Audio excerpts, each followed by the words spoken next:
গতকালকে হচ্ছে আমরা যখন আমাদের জায়গা থেকে জানতে পারি যে সাতপন্থীদের স্টুডেন্ট যে গ্রুপগুলো রয়েছে তারা সচেতন ছাত্র সমাজ বা এরকম একটি নাম দিয়ে আসলে আমাদের প্রধান উপদেষ্টার যে বাসভবন অর্থাৎ যমুনা এটি ঘেরাও করার কিংবা এর সামনে অবস্থান কর্মসূচি নেওয়ার একটি পরিকল্পনা করে, তখন আমরা আমাদের জায়গা থেকে তাদের মধ্যকার যে সমস্যাগুলো এই সমস্যাগুলো সমাধানের জন্য দুই গ্রুপে তাবলিগের অর্থাৎ সাতপন্থী গ্রুপ এবং জোবাইরপন্থী যে গ্রুপ এইগুলোর মধ্যে তাদের মধ্যে যে বিভিন্ন রকমের সমস্যা চলছে এগুলোর জন্য একটি যৌক্তিক উপায় সমাধান হয়, এটির জন্য আমরা প্রথমে গতকালকে রাত 12টার দিকে আমাদের জায়গা থেকে বিশ্ব অর্থাৎ আমাদের টঙ্গীর যে পশ্চিম সাইডে যে মসজিদটি রয়েছে ওই মসজিদের ওইখানে যাই যেখানে সাতপন্থীরা এখন অবস্থান করছে। সেই জায়গাটিতে আসলে আমরা গিয়ে তাদের সাথে রাত 12টা থেকে প্রায় 2টা পর্যন্ত কথা বলি এবং তাদের জায়গা থেকে তারা যে চিন্তাটি করেছিল সকাল 10টায় এখানে তারা অবস্থান কর্মসূচি ঘোষণা করবে এরকম একটি কথা ছিল এবং তারা বলেছিল এটি কেন, কারণ তারা মাওলানা সাদ সাহেবের ভিসা চায় এবং তারা তাদের জায়গা থেকে 5 দিনে জোর করার 20 থেকে 25 তারিখ পর্যন্ত জোর করার একটি দাবি জানায়। আমরা আমাদের জায়গা থেকে সেখান থেকে যে সিদ্ধান্তটি নিয়ে আসি সেটি হচ্ছে একটি সিদ্ধান্ত যে আমরা আমাদের জায়গা থেকে বলি যে প্রধানমন্ত্রী আমাদের যে হচ্ছে প্রধান উপদেষ্টার যে বাসভবন তিনি আসলে এই অভ্যুত্থানের স্পিরিটকে সামনে রেখে গণভবনে না থেকে যমুনায় থাকেন, এটি তুলনামূলক অরক্ষিত হওয়ার কারণে আমাদের যখন ইচ্ছা বসবো আর এটি আমাদের দেশের একটা অস্থিতিশীলতার চিত্র তুলে ধরবে, এটি কখনো হতে পারে না, এটি যৌক্তিক না, আমরা এটিকে সমর্থন করি না। সেই জায়গা থেকে আমরা তাদেরকে এটি অনুরোধ করি যে তারা যেন এখানে অবস্থান কর্মসূচি কিংবা ঘেরাও কর্মসূচি না করে, তারা এই অবস্থান থেকে সরে আসে। তারা তাদের জায়গা থেকে স্পষ্টভাবে দুইটি দাবি জানায়। এক নম্বর যে দাবিটি সেটি হচ্ছে যে তারা মাওলানা সাদ সাহেবের ভিসা নিশ্চিত চায়, দ্বিতীয়ত তারা 20 তারিখ থেকে 25 তারিখ 5 দিনের জোর করতে চায়। আমরা তাদের কাছে বলি যে 5 দিন করে যাবেন কিনা এই কমিটমেন্টটুকু যদি আপনাদের থাকে যে 25 তারিখ আপনাদের যখনই শেষ হয়ে যাবে তখন আপনারা চলে যাবেন, তাহলে আমরা আমাদের জায়গা থেকে এই দুইটি দাবি নিয়ে আরেকটি যে গ্রুপ রয়েছে যারা এখন কাকরাইল মসজিদে অবস্থান করছে জোবাইরপন্থী গ্রুপ এবং সেখানে হেফাজতের নেতৃবৃন্দ রয়েছেন তাদের সাথে আমরা গিয়ে কথা বলবো। তারা যখন এই কথাটি দেয় যে তারা এই কমিটমেন্টটি করছে 25 তারিখে তারা ছেড়ে দিবে, আমরা সেখান থেকে রাত 2টার দিকে কাকরাইল মসজিদে আসি।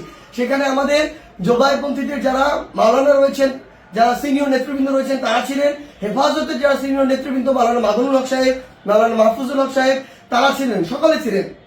আমরা যখন তাদের সাথে আলোচনা করছি রাত 2টা থেকে 3টা যখন ক্রস করে যাচ্ছে তখন এই আলোচনা চলাকালীন সময় আমাদের কাছে ফোন আসে যে সাতপন্থীদের যে গ্রুপটি রয়েছে সেখান থেকে তারা তাদের জায়গা থেকে ওই যে আরেকটি যে মাঠ রয়েছে যে মাঠটি হচ্ছে ইস্তেমার যে মাঠ যে মাঠটি সেদিকে যাওয়ার জন্য তাদের 10-15-20 হাজার মানুষ আসলে ওই রকম একটি তাদের পরিকল্পনা কিংবা মুভ দেখা যাচ্ছে।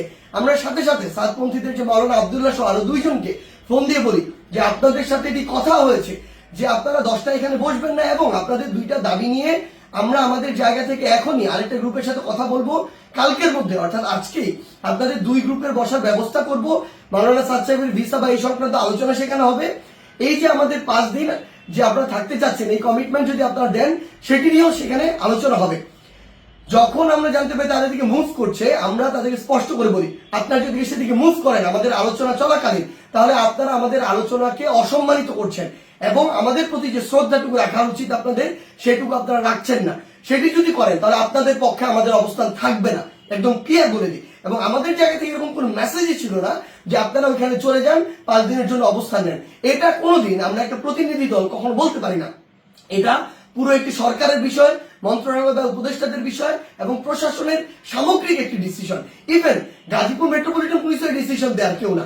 সেই জায়গা থেকে তারা এই সব কোনো কিছু তোয়াক্কা না করে যেটা হলো যে সেখানে এই দখলের বিষয়টিতে সেদিকে চলে যাওয়া হলো এবং ফাইনাল এখানে একটি সংঘর্ষ ঘটলো, যেই সংঘর্ষে 3 থেকে 4টি প্রাণ আমরা হারিয়েছি। আসলে সবচেয়ে গুরুত্বপূর্ণ কথা গতকালকে আমরা তাদেরকে বলেছি যে তাবলিগের আসলে আপনারা যেই কাজগুলো করছেন এগুলো তাবলিগের স্পিরিটের সাথেও যায় না, এগুলো ইসলামের মুসলিমের স্পিরিটের সাথেও যায় না, কোনো কিছুর সাথে যায় না। এখানে আপনাদের ব্যক্তিগত গোষ্ঠীগত কোন জিনিসের মানে বহিঃপ্রকাশ আপনারা এখানে ঘটাচ্ছেন, ক্ষোভের হোক দ্বন্দ্বের হোক এই বহিঃপ্রকাশগুলো ঘটাচ্ছেন।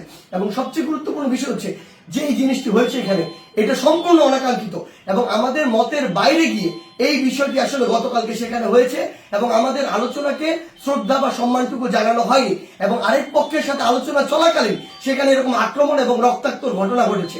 সেই জায়গা থেকে আমরা শুধু আমাদের জায়গা থেকে একটি জিনিসই বলি, আজকে এখন 7 গ্রুপ সেখানে অবস্থান নিয়েছেন।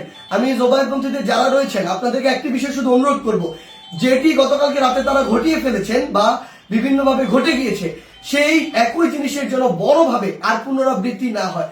কাউকে না কাউকে আসলে এই পরিচয়টুকু দিতে হবে যে আপনি যে তাবলীগ দ্বীনের প্রচার ইসলামকে ধারণ করেন, এবং এটার জন্য আমাদের এই রক্তারক্তিটি এড়াতে হবে। আমরা যেন এই মনে না করি যে এখানে জীবন দিয়ে দিব আর শহীদ হয়ে আমি জান্নাতে চলে যাব। আমরা আমাদের ক্ষুদ্র জ্ঞান থেকে মনে করি এটা শহীদ হয়ে জান্নাতে যাওয়ার কোনো জায়গা হতে পারে না, এটা কোনো উপায় হতে পারে না, বরং এটা তাবলীগের মধ্যে, ইসলামের মধ্যে, মুসলিমের মধ্যে, দেশের মধ্যে একটি বিশৃঙ্খলা সৃষ্টি করা হচ্ছে।